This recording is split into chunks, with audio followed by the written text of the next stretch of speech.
Yun daw, oh, sumakay ka, oh. Oh my God! Wow! Sumakay. Pinatulog mo talaga. Pinatulog mo eh.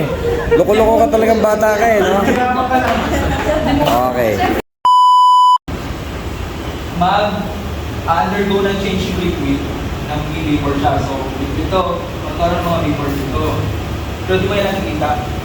May nakikita, which makes it more dangerous kasi di mo nakikita na may vapor.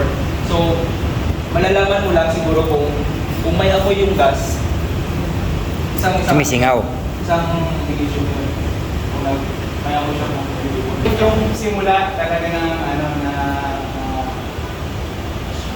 ng combustion, yung fire point, yung kung saan, yung temperature na magtutuloy-tuloy siyang masunog yung fuel. Bali, kumbaga sa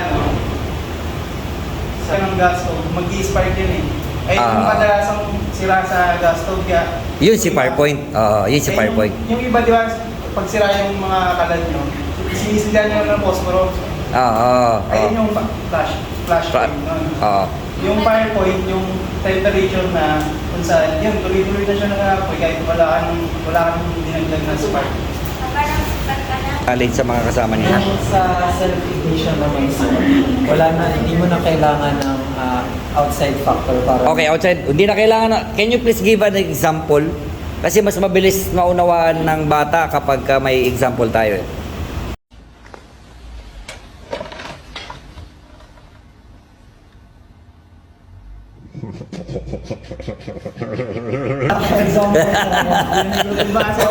Pero kasi, basta yung sa self-ignition point, hindi mo kailangan mag-introduce ng another source ng flame or spark para mag-spark yung bakay. Okay, give us an example. Ano dapat? Kasi mas madaling maunawaan ng bata kapag may example. Tama?